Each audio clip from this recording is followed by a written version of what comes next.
Film dibuka dengan menampilkan pasangan muda-mudi bernama Brian dan juga Casey. Liburan kali ini mereka rupanya tertarik untuk menyewa sebuah villa yang berada di sebuah daerah terpencil di Italia.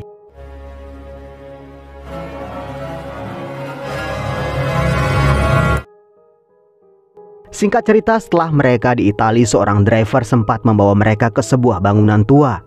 Tentu mereka kaget karena penampakan bangunan tersebut sangatlah berbeda. Dan Casey pun meminta si driver melanjutkan perjalanan karena itu bukanlah tujuan mereka. Hey, are you sure that this is? Oh, thank God, sick about that place. Mereka kembali melanjutkan perjalanan di mana setelah berkendara beberapa menit mereka tiba di sebuah rumah bergaya khas Italia. Mereka pun nampak senang karena setelah hampir seharian mereka akhirnya sampai di tujuan. It's amazing. Oh my. Si pemilik villa yang bernama Eduardo juga meninggalkan pesan di mana ia mengatakan kalau ia ada di kota jika mereka perlu bantuan. Saat hari semakin gelap, Brian mencoba beberapa musik koleksi Eduardo. Sementara itu, Casey yang sedang mandi nampaknya tak sadar kalau seseorang sedang mengawasinya.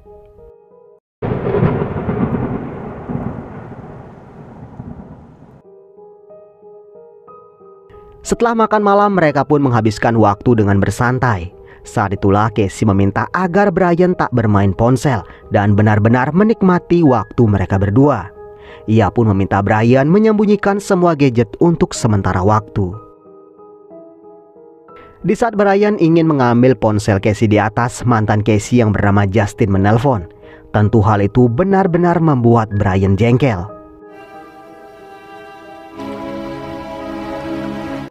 Tapi Brian rupanya tak ingin memperpanjang masalah tersebut. Ia tetap mendatangi Casey dan tak menceritakan apapun. Tapi saat mereka bercumbu, tiba-tiba saja Brian melihat beberapa patung kurcaci di depan kolam. Ia pun mengatakan kalau ada yang mengawasi mereka. Hal itu rupanya membuat Casey kesal karena berpikir Brian takut dengan patung kurcaci di depan mereka. Brian kembali mencari Casey yang nampaknya masih saja kesal. Brian meminta Casey mau kembali menemaninya, tapi Casey sepertinya masih saja cemberut. Brian yang kecewa memutuskan tidur di sofa, dan tanpa ia ketahui seseorang terus memantau kondisi di dalam rumah tersebut dari sebuah ruangan pengawas.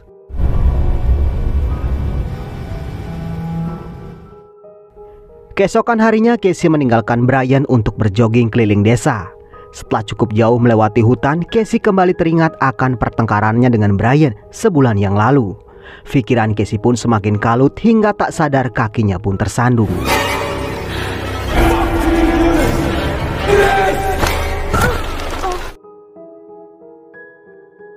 Dengan perlahan Casey pun mencoba berjalan kaki pulang, namun beruntung ada sebuah mobil melintas dan Casey berhasil membuatnya menepi.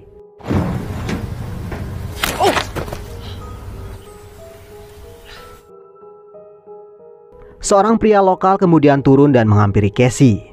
Setelah melihat kondisi kaki Casey yang bengkak, pria itu pun mengatakan kalau ia akan mengantar Casey pulang. Food is up. I can fix this for you if you. Dalam perjalanan, pria baik itu menyebut dirinya bernama Federico. Casey juga kaget mengetahui kalau satu rumah yang ia lewati kemarin ternyata adalah rumah Federico. Setibanya di rumah, Casey meminta Federico mampir, tapi ia menolak karena ia sedang buru-buru.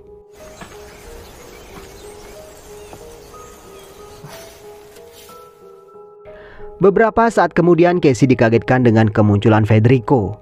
Rupanya ia berubah pikiran dan ingin mencicipi kopi buatan gadis Amerika. Tak lama berselang, Brian yang baru bangun mendengar perbincangan mereka. Disitulah ia melihat Federico dan kemudian berkenalan. Casey pun menceritakan insiden yang baru ia alami, dan ia juga menceritakan kalau Federico tinggal di rumah yang mereka lewati kemarin. Iseng-iseng Federico lalu mengajak mereka berdua jalan-jalan ke kota. Tapi Brian nampaknya enggan menerima tawaran tersebut dan mengatakan ia akan mencari taksi saja. Federico pun tertawa dan mengatakan kalau tak akan mungkin ada taksi lewat di tempat seperti itu. Selepas kepergian Federico, Casey melihat Brian memasang wajah cemburu. Casey buru-buru mengatakan kalau ia hanya berusaha bersikap ramah pada orang yang baru menolongnya.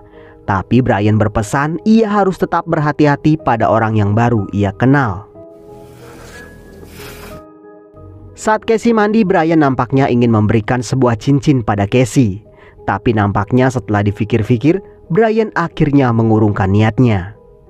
Brian lalu mendatangi Casey ke kamarnya dan di saat mereka mulai bercumbu, lagi-lagi ingatan Brian tentang Justin membuat api asmara padam di tengah jalan. Dan hal itu cukup membuat Casey kembali kesal. Dan hal yang mengejutkan adalah seseorang tengah mengawasi mereka berdua. Dan tak lain orang itu adalah Federico.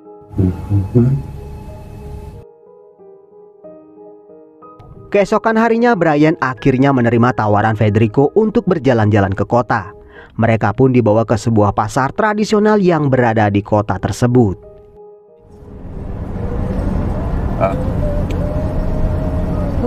Setibanya di pasar, Federico menanyakan jam berapa mereka akan dijemput. Tapi Brian dengan ketus mengatakan kalau Federico tak perlu menunggu karena ia akan mencari taksi untuk pulang. Sikap Brian rupanya membuat Casey kesal. Ia merasa tak enak pada Federico mengingat ia sudah begitu baik pada mereka. Dari kejauhan Federico nampak memperhatikan mereka berdua dan sepertinya ia sudah memiliki sebuah rencana busuk. Sementara itu sikap ramah Casey membuat Brian berpikir kalau Casey begitu gampang tertarik dengan seorang pria. Brian pun kembali mengungkit perselingkuhan Casey dengan Justin beberapa bulan yang lalu.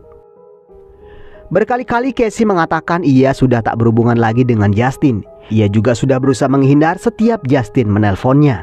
Tapi nampaknya Brian belum bisa memaafkan Casey sepenuhnya. Hal itu membuat Casey ngambek dan memilih pulang. Bro, he's still calling you. Did you go through my phone? Cat. Casey lalu mencari taksi untuk pulang, tapi sayang ia tak membawa uang tunai. Apesnya saat di mesin ATM ia tak bisa menarik uangnya. Di saat seperti itulah lagi-lagi Federico muncul sebagai pahlawan. You're a knight in shining armor.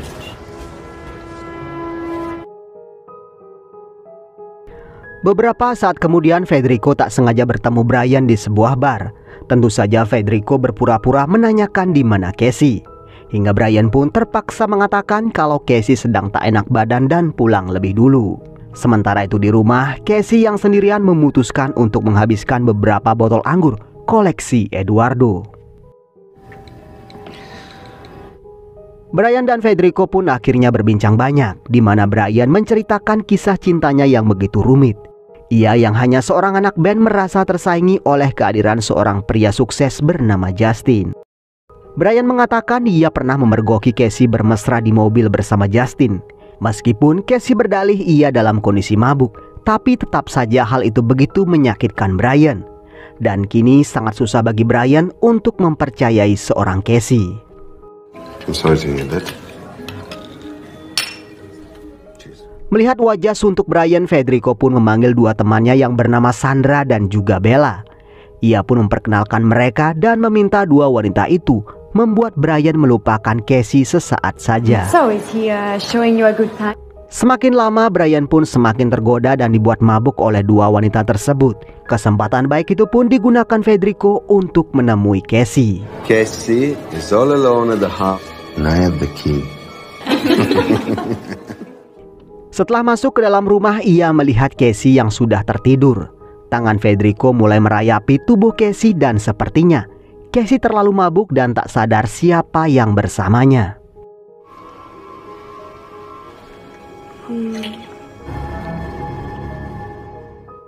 Keesokan paginya Brian terbangun di ranjang hotel. Ia juga tak melihat ponselnya dimanapun. Dengan taksi, Brian pun akhirnya kembali ke rumah. Ia lalu mencari Casey dan mengatakan kalau ponselnya hilang. Brian mengatakan ia semalam tidur di hotel. Ia ingin menenangkan diri dari kegalauan hatinya. Saat itulah tiba-tiba Brian tersentak dan menanyai Casey apakah Federico semalam kemari. Dan tentu saja Casey menjawab tidak. Brian mengatakan kalau sepertinya Federico bukan pria baik-baik karena ia sempat bersamanya di bar semalam. Dan sepertinya Federico dengan sengaja membuatnya mabuk sehingga ia bisa ke rumah. Casey pun mengatakan kalau semalam tak ada seorang pun yang bersamanya. Brian pun tak mau memperkeruh suasana dan memilih meninggalkan Casey keluar. Tak perlu waktu lama, Federico muncul dan membawakan Casey seekor kelinci buruan. Ia mencoba menarik perhatian Casey dengan mengatakan kalau ia ingin membuatkannya sop kelinci khas Italiano. Sementara itu, rupanya Brian pergi mencari Federico di rumahnya. Tapi sayangnya yang ia temukan malah rumah kosong.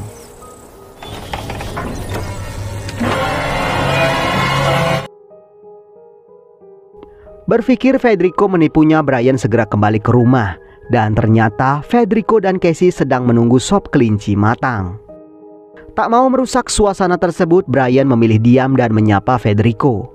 Disitulah Federico mulai menarik simpati Casey dengan memuji-muji segala kelebihan Brian. Ia mengatakan Brian begitu mudah bergaul dan semua orang menyukainya. Tapi nampaknya hal itu tak membuat Brian terkesan. Sebaliknya, Brian malah semakin berpikir kalau Federico memang benar-benar serigala berbulu domba. Stop. What the hell do you want? You and Cassie to one of the great... You guys doing okay? Yeah. Come on, let's go to eat. Saat makan malam dimulai, Brian mulai bertanya sejak kapan Federico bertetangga dengan Eduardo. Tentu hal itu sempat membuat Federico kebingungan dan mengatakan kalau itu sudah sangat lama sekali. Dengan cepat juga Federico mengalihkan perbincangan ke topik yang lain. Dan hal itu semakin membuat Brian muak saat Federico menjelaskan bagaimana cara berburu kelinci ala Italia. You say you were Eduardo's neighbor for 2 years? You live there alone? That's right. Di saat Casey pergi, Brian yang sudah mencium niat busuk Federico memintanya segera pulang. Nyali Federico nampak tak ciut begitu saja meskipun Brian mengancam akan menelpon polisi. Melihat kepergian Federico, Casey pun nampak kesal. Disitulah Brian menguak kalau Federico berbohong tentang rumahnya.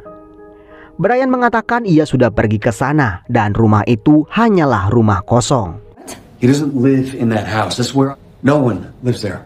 Eduardo should know some. Sementara itu, Federico diam-diam masuk ke sebuah lorong, di mana ternyata ia kembali memantau mereka berdua. Di situ ia mendengar Brian menelpon orang yang bernama Eduardo.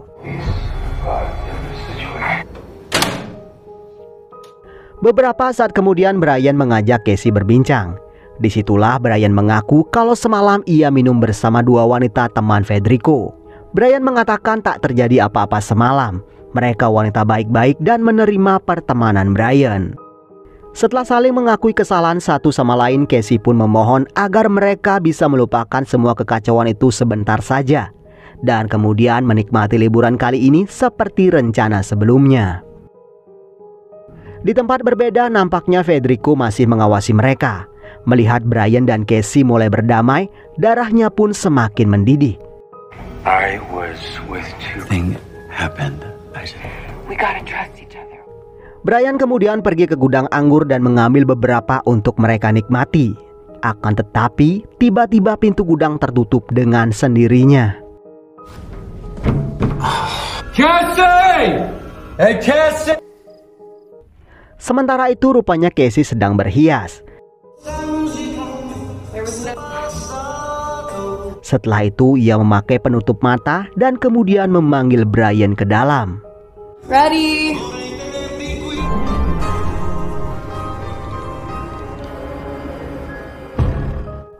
Di tempat berbeda, Brian yang masih terjebak melihat sebuah pintu di belakang rak minuman. Karena penasaran, ia pun membuka pintu tersebut, di mana kemudian ia melihat sebuah lorong. Brian terus mengikuti lorong yang kemudian membawanya ke salah satu gudang di rumah tersebut. Suara barang-barang berjatuhan membuat Federico sadar kalau Brian berhasil meloloskan diri. Ia pun tak ada pilihan lain selain mengakhiri permainan tersebut.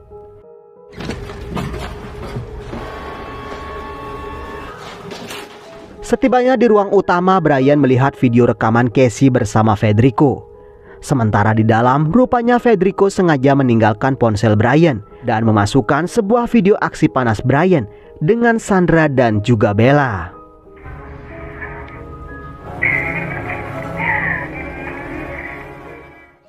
Sementara itu, Brian juga ikut naik darah berpikir kalau Casey dengan sengaja merekam aksinya bersama Federico untuk membuatnya sakit hati. Di tempat lain, Federico nampak tersenyum puas karena berhasil mengadu domba pasangan tersebut. Fuck you. Casey mendatangi Brian dan pertengkaran hebat pun terjadi. Semua terpancing dan saling menyalahkan satu sama lain. Casey yang kesal lalu melempar ponsel Brian, dan hal itu malah memecahkan satu cermin di depan mereka. Shut the fuck up! Was this Rico? Rico, I never. What is that? Casey terdiam dan meminta Brian melihat ke atas. Disitulah Brian kaget melihat sebuah kamera di belakang cermin. Dari situ mereka pun sadar kalau selama ini apa yang mereka lakukan diawasi oleh Federico. A minute ago, blindfolded. You told me to. Oh, he set the whole thing up. Dari situ Brian mulai berasumsi kalau Federico dan Eduardo itu satu orang. Casey pun meminta Brian segera menelpon polisi.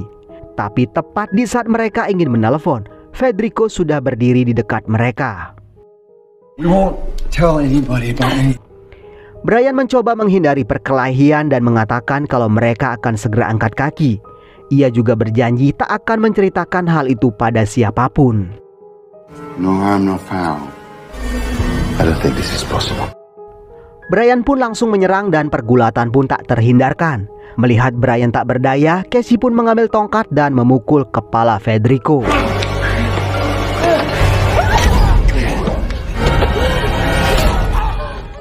Hingga Federico akhirnya tewas di tempat.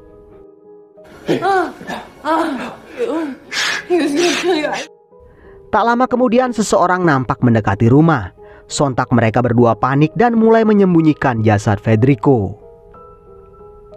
Pintu rumah terus digedor tanpa henti. Brian pun tak berani membuka pintu karena ia sadar jika sampai ketahuan, ia akan berada dalam masalah besar.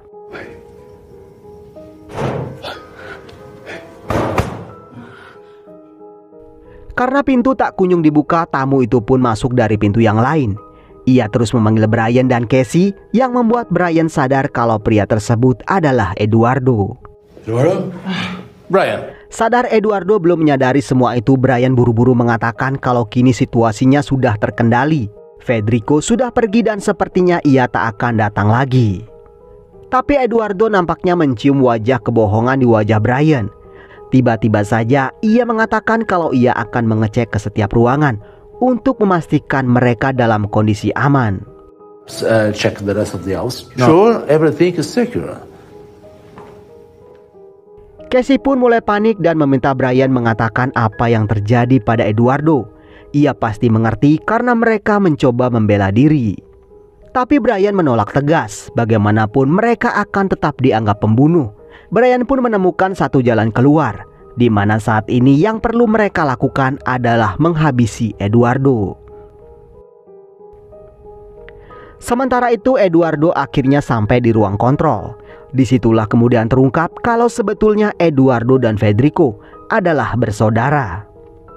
Eduardo yang penasaran apa yang dilakukan adiknya mulai memutar mundur semua rekaman, di mana ia pun kaget mengetahui kalau Federico sudah dihabisi Brian dan juga Casey.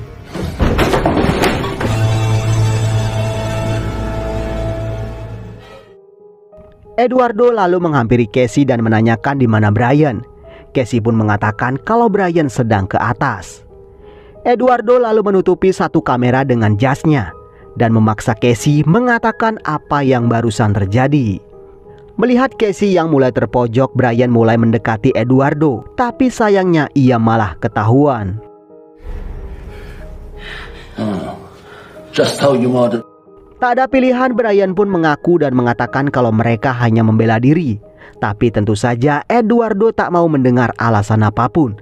Terlebih saat ia tahu Brian juga ingin membunuhnya, ia semakin ingin menghabisi Brian. Saat itulah tiba-tiba saja Casey menusuk Eduardo dengan belati Federico, diikuti Brian yang juga ikut memukulnya. Eduardo pun akhirnya tak bisa berbuat apa saat Brian langsung mengambil pistolnya dan menembak pria tersebut.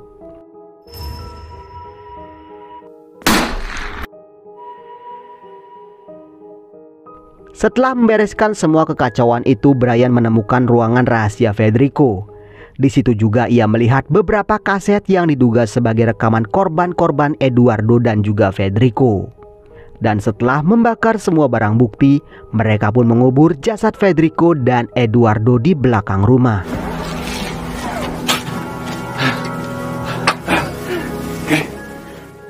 Brian lalu mencari Casey. Di situ ia mengatakan kalau ia sudah menghancurkan semua harddisk dan semua kamera. Ia yakin tak akan ada seorang pun yang tahu apa yang terjadi. Namun tanpa mereka ketahui, di halaman belakang ada sebuah patung kurcaci yang terpasang satu kamera. Dan apa yang mereka lakukan semalam rupanya otomatis terunggah ke sebuah situs yang bernama ICU, di mana aksi Brian dan Casey semalam dapat ditonton oleh siapapun yang bisa mengakses situs tersebut.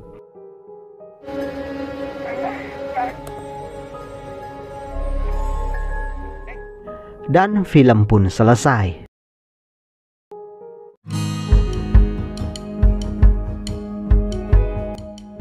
Jadi sejak awal Eduardo dan Federico memanglah bekerja sebagai konten kreator di sebuah situs bernama ICU. Mereka sengaja membuat sebuah villa khusus dengan tujuan untuk menarik para turis. Setelah itu mereka pun dapat dengan leluasa merekam semua kegiatan para turis lalu mengunggahnya ke situs tersebut. Awalnya semua berjalan dengan sangat lancar, tapi sejak Federico mengenal Casey, rasa cinta Federico membuat semuanya menjadi gagal total. Dan bahkan ia pun ikut menjadi korban karena kejahatannya sendiri. Oke teman-teman, demikian alur cerita film kali ini. Mohon maaf jika masih banyak kesalahan dalam penyampaian alur ceritanya. Akhir kata, semoga teman-teman sehat selalu. Jangan lupa subscribe dan sampai ketemu di video selanjutnya.